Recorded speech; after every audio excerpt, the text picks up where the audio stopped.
오늘은 질소의 파트 2, 질소의 순환에 대해서 공부하겠습니다. 질소의 순환 과정에서 이제 첫 번째 등장하는 것이 질소 고정입니다. 질소 고정은 뭐냐면 대기 중의 80%가 질소라고 했죠. 굉장히 많은 양이 대기 중에 있습니다. 그렇지만 이것을 생물이 이용하기가 어려워요. 질소는 삼중 결합을 하고 있습니다. 아주 단단한 결합이죠. 그걸 깨기가 굉장히 어려운데 이것을 특수한 박테리아들이 암모니아로 환원시킬 수 있습니다. 그러니까 많은 에너지가 들어가죠. 에너지가 들어가야 되고 또 에너지가 들어간다는 것은 리덕스 포텐셜이 아주 낮은 환원 환경을 만들어야 되고 또 산소도 없어야 돼요. 그런 아주 특수한 환경을 만들어서 이 암모니아로 변화시킬 수가 있습니다. 그 생물이 토양 속에 있는 질소고정 박테리아가 이제 대표적인 생물이고 그 외에 물 속에서는 남세균, 사이아노박테리아라고 하는 이 박테리아가 남조류라고도 부르죠. 이 박테리아가 질소고정을 할 수 있습니다. 이 사진에 보면은 아나베나라고 하는 남조류의 세포 모습인데 여기 보면 특수한 세포가 하나 있습니다. 모양이 다르죠. 그리고 색깔도 다릅니다. 그러니까 광합성하는 그 색소가 없어요. 클로로필이 없습니다. 그리고 껍질이 아주 두껍습니다. 껍질이 두꺼워서 산소를 차단합니다. 산소를 차단하고 그 다음에 에너지를 많이 써서 리독스 포텐셜은 낮추고 산소는 못 들어오게 하고 이렇게 해서 환원 환경을 만들어 놓습니다. 이런 세포를 좀 특이한 세포다, 다른 모양의 세포다고 해서 헤테로시스트, 이형 세포, 다른 모양의 세포다라는 뜻입니다. 헤테로시스트라고 부릅니다. 이 생물이 질소 고정을 하는 데 있어서 주 역할을 하는 것이 이 질소 고정 박테리아, 남조류 박테리아 이런 것들입니다. 물론 번개에 의해서 자연적으로도 소량이 생성이 됩니다. 그런데 이 자연적으로 일어나던 나이트로젠 픽세이션을 인간이 거의 2배로 만들었습니다. 2배로 만들었어요. 나이트로젠 픽세이션을. 그것은 바로 질소 비료 공장을 만들어서 여기에서 이 질소에다가 고온 고압을 가해가지고 암모니아로 만들어주는 거죠. 이렇게 해서 질소의 고정이 2배로 늘어나서 질소가 늘어난 것은 육상에서 우리가 농사를 짓기 위해서 한 것이죠. 그렇게 해서 육상의 질소는 증가했는데 문제는 이 질소가 결국은 바다로 흘러 들어갑니다. 그래서 바닷물의 질소 농도를 높이고 있다. 바닷물의 질소 농도가 높아진다고 하는 것은 결국은 이제 해양의 부영양화가 일어나는 원인이 된다. 그래서 질소의 순환 과정에서 인간이 변형시킨 곳은 어디냐면 바로 이 질소 고정량을 늘렸다. 질소 고정을 많이 했다고 하는 것이 이 지구의 생태계의 질소 사이클에서 인간이 변화시킨 것입니다. 그 다음 질소가 물 속에 암모니아로 이제 들어가죠. 질소 고정 등등 해서 암모니아로 들어가면은 암모니아는 조류가 바로 흡수합니다. 암모니아는 조류가 바로 흡수해서 자기가 단백질을 만드는 데 사용합니다. 근데 그 암모니아는 어떻게 만들어지느냐? 질소 고정 박테리아가 고정해서 식물에게 주면은 식물은 그것을 단백질 만드는 데 사용하죠. 단백질 만드는 데 사용하는데 식물이 죽으면은 그 단백질이 이제 다시 분해가 됩니다. 다시 분해되거나 혹은 동물이 그 식물을 먹으면은 소화관 내에서 이제 소화를 시키죠. 그러면 이 단백질 분자의 물이 빠지면서 축합 반응을 일어나는 디하이드레이션과 컨덴세이션이 일어나던 펩타이드 번드가 이제 끊어집니다. 펩타이드 번드에서 끊어지면서 아미노산이 됩니다. 그 아미노산이 그 다음에 유기탄소 부분이 산화되면서 에너지를 내는 거죠. 탄소 부분을 산화시켜서 에너지를 얻고 나면은 아미노 그룹은 남습니다. 아미노 그룹이 남아서 암모니아 형태로 배출되는 거죠. 아민기 또는 아미노 그룹에서 암모니아가 배출되고 나머지 탄소 부분은 CO2로 만들어지면서 그 에너지를 얻는 데 사용이 되는 거예요. 이렇게 해서 그 단백질이 분해돼서 에너지 소스로 사용이 되고 암모니아만 질소만 남아서 암모니아로 배출되는 과정, 이것을 암모니피케이션, 암모니아화라고 부릅니다. 그런데 그 암모니아로 배설을 할 수도 있는데 이 암모니아는 또 동물의 약간 독성을 가집니다. 물론 물고기 중에 특수하게 뭐 홍어, 그 가오리, 이 상어들은 몸 안에 암모니아를 좀 많이 가지고 있긴 한데 많은 동물들은 사람도 마찬가지고 많은 물고기들도 이 암모니아를 요소 형태로 바꿉니다. 요소는 암모니아 두 개를 결합을 시킨 거예요. 암모니아 분자 두 개를 결합해서 독성이 없는 요소로 만들어 놓고 몸 안에 있다가 몸 안에서 배출을 합니다. 그렇게 해서 요소 형태로 배출이 되면은 이 요소가 물속에서 그 유리에이즈라고 하는 조류나 미생물의 효소에 의해서 암모니아로 다시 분해가 된다는 거죠. 동물 플랑크톤, 물고기 뭐 이런 많은 동물들이 유리아, 요소로 그 배설을 하는데 요소는 곧바로 암모니아가 두 개예요. 두 개의 암모니아와 CO2로 분해가 된다. 그래서 많은 식물 플랑크톤이나 이런 그 생물들이 실제로 유리아를 잘 흡수합니다. 유리아를 잘 흡수해서 바로 암모니아를 만들어서 자기가 사용을 하는 거죠. 그 다음에 질소의 그 변화 과정을 보면은 산화되는 과정들이 있습니다. 질소가 산화되는 과정이 있는데 암모니아가 산화되거나 또는 아질산이 산화되는 그런 과정이 있는데 그 무기물을 산화시켜 가지고 그때 에너지를 얻는 거예요. 그러니까 암모니아를 산화시켜서 에너지를 얻는 박테리아들이 있습니다. 그러면서 그 박테리아는 또 이 CO2를 가지고 글루코스를 만들 수가 있어요. 그러니까 무기물로부터 유기물을 합성하는 거죠. 이것은 식물이 광합성하는 것과 똑같습니다. 식물이 광합성하는 것과 똑같은데 빛을 이용하지 않고 이 무기화합물의 산화에서 에너지를 얻는 거예요. 여기 무기화합물이라고 하는 것은 여기 있는 암모니아를 지금 대표적으로 얘기하는 겁니다. 암모니아를 산화시켜서 거기서 얻어지는 화학 에너지를 가지고 에너지를 얻는다는 것은 즉 ATP와 NADP를 얻는 거예요. 이것을 이용하면은 CO2를 유기물로 만들 수가 있습니다.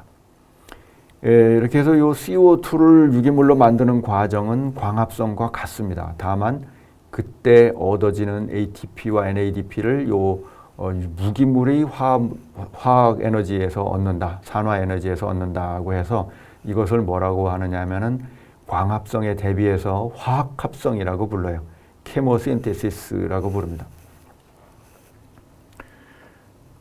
이 케모신테시스의 대표적인 그 물질이 암모니아인데 암모니아 이외에도 그 황이라든가 철 이런 것들도 이제 소량씩 뭐 양적으로 암모니아에 비해서는 적은 편입니다. 이런 것들을 이용할 수도 있다는 거죠. 그것을 통틀어서 이런 것들을 그 화학 합성이라고 부릅니다.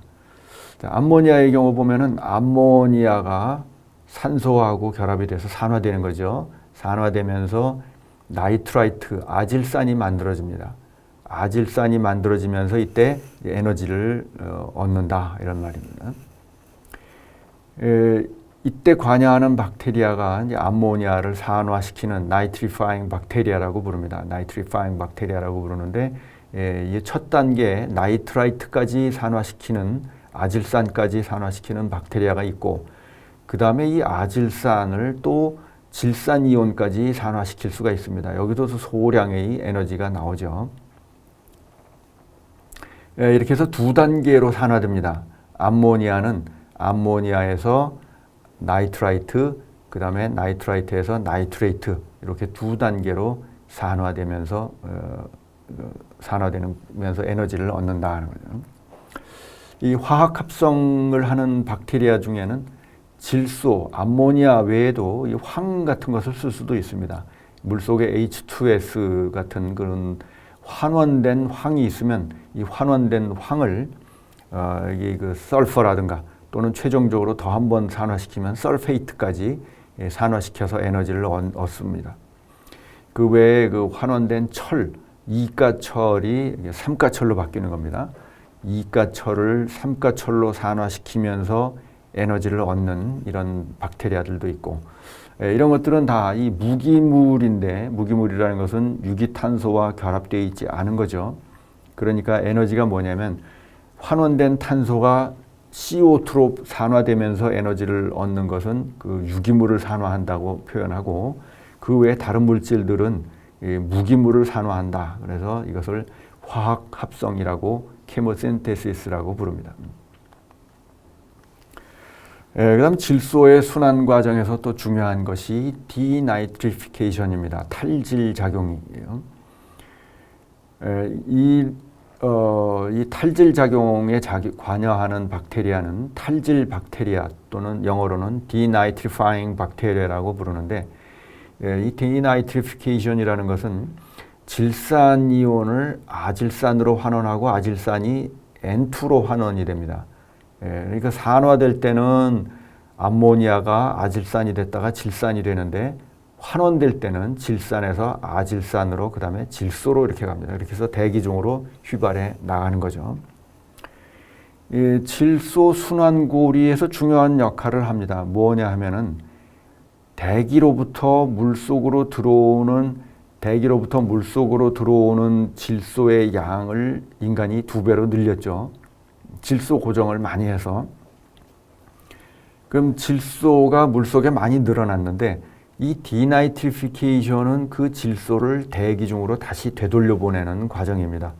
다시 되돌려 보내는 과정이에요. 그래서 뭐 큰 규모로 지구 전체 생태계 스케일로 볼 때 디나이트리피케이션은 좀 활발해야 좋다, 이렇게 볼 수도 있는 거죠. 질소의 순환에서 입장에서 본다면 질소가 많이 증가했으니까 이것을 다시 대기로 되돌려 보내자, 뭐 이런 의미가 될 수가 있습니다. 자, 근데 어떤 곳에서 디나이트리피케이션이 일어나느냐 하면은 유기물이 풍부하고 산소가 부족한 곳에서 일어납니다. 산소가 부족한 곳에서. 산소가 부족한 곳에서 왜 일어나느냐 하면은 산소가 없어지면은 유기물을 산화시킬 때 그 전자를 받는 일렉트론 억셉터, 전자 받개가 없어지는 겁니다. 산소가. 그러면 이 산소 대신에 전자를 받는 물질이 질산이온이에요.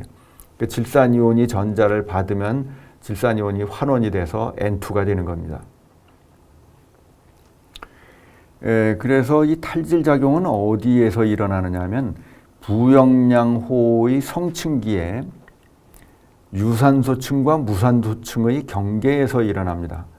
이게 뭐냐 하면은 호수가 성층이 되면 표면은 유산소층이 되고 아래쪽은 무산소층이 돼요. 산소가 없죠. 산소가 없는 곳과 있는 곳의 경계에서 보면은 이 세디멘트 근처에 산소가 없습니다. 그런데 거기에는 암모니아가 많아요. 암모니아가 많고 산소가 없습니다. 근데 표면에는 산소가 많고 질산이온도 많아요. 암모니아가 적고.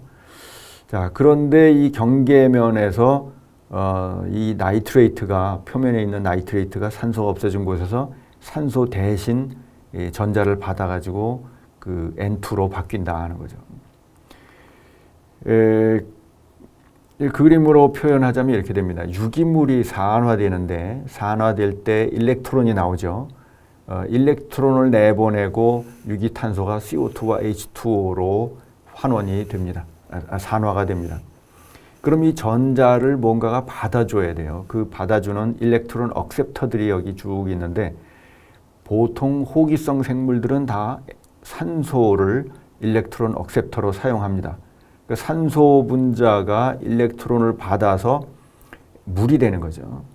그런데 산소가 다 고갈되고 나면은 그 다음으로 박테리아가 선호하는 물질이 뭐냐면 나이트레이트입니다. 나이트레이트가 전자를 받아서 NO2가 됩니다. 나이트라이트가 됩니다. 그래서 그 나이트레이트는 산소가 없어지면 곧바로 이것을 써먹기 때문에 산소가 없어지는 곳에서 거의 동시에 나이트레이트도 없어집니다. 질산이온도 없어져요. 산소가 없어짐과 거의 동시에 없어집니다. 그 다음에 나이트라이트는 좀 불안정하고 이것은 바로 또 N2까지 환원이 됩니다. 그래서 N2가 되면은 공기 중으로 날아가 버리는 거죠. 그러니까 탈질 작용이 일어나는 겁니다. 이렇게 그 디나이트리피케이션은 유기물이 산화할 때 발생하는 전자를 산소 대신 질산이온이 받는 거예요. 그러니까 산소가 없는 곳에서 일어나는 겁니다. 산소가 없는 곳에서. 그 외에도 이 나이트레이트 이외에도 일렉트론 억셉터로 작용할 수 있는 게 황산이온이라든가 또는 CO2 이런 것들이 일렉트론을 받으면은 그 H2S, 메탄 이런 기체들이 만들어질 수 있습니다. 자, 질소의 순환 과정을 다시 전체를 정리를 해보자면은 제일 먼저 대기 중에 N2에서 시작했죠.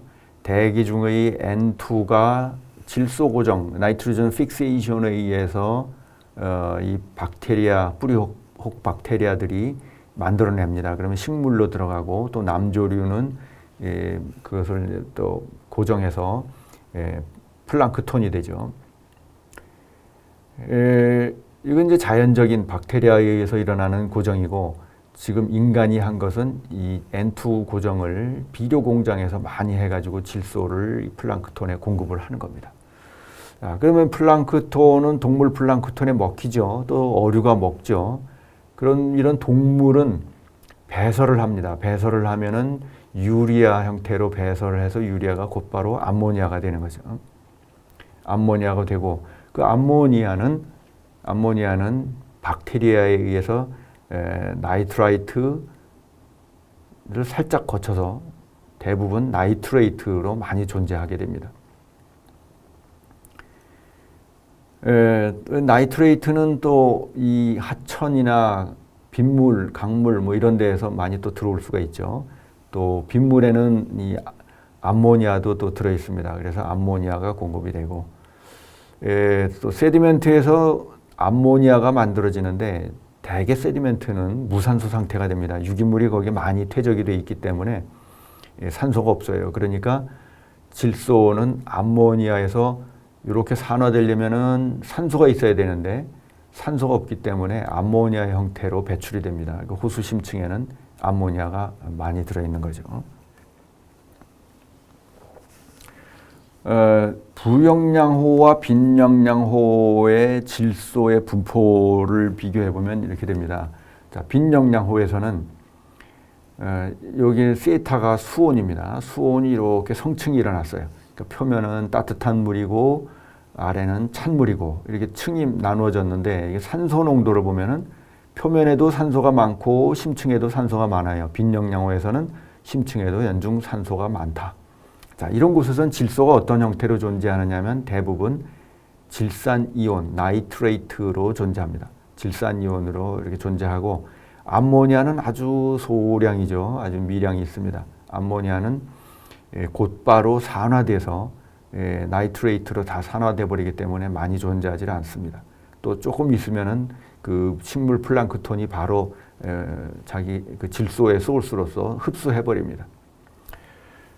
그런데 부영양호가 되면 어떻게 되느냐면 여기 세타는 온도고 온도는 이제 같아요. 근데 산소를 보면은 표면엔 산소가 있고 심층에는 산소가 없습니다. 자, 산소가 없어지면은 어떻게 되느냐면 산소 다음으로 일렉트론 억셉터가 되는 물질이 나이트레이트입니다. 그래서 나이트레이트는 이렇게 급격하게 줄어들죠. 급격하게 줄어들어서 없어집니다. 그 다음에 암모니아는 심층으로 가면서 이렇게 농도가 높아집니다. 왜 그러냐면 세디멘트 근처에서 유기물이 분해되면서 그 프로테인에서 아모니피케이션에 의해서 암모니아가 발생하죠. 그런데 이 암모니아가 그 다음에 나이트레이트로 산화되려면 산소가 있어야 되는데 산소가 없으니까 산화되지 못하고 암모니아 상태로 그대로 존재합니다.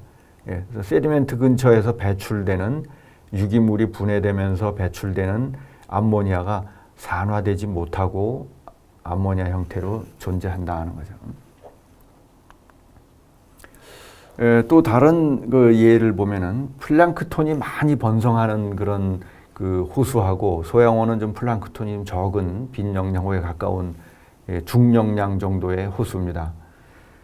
질소 농도의 그 질소의 존재 비를 보면은 소양호 질소 전체가 100%라고 봤을 때 81%가 나이트레이트로 존재합니다. 그러니까 거의 다 산화된 상태, 나이트레이트로 산화된 상태로 존재하고 암모니아는 조금밖에 없죠. 암모니아는 조금 있어도 식물 플랑크톤이 바로바로 흡수해버리고 또 박테리아가 이것을 산화시키면서 에너지를 얻죠. 화학 합성이 일어난다고 했죠. 암모니아를 산화시켜서 에너지를 얻고 그래서 이것은 소량밖에 남지 않습니다.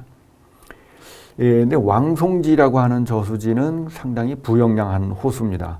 질소의 양을 보면은 소양호가 TN이 1.3mg/L인데 여기는 4.8mg/L 한 3배, 4배 정도 되죠. 3배가 넘죠.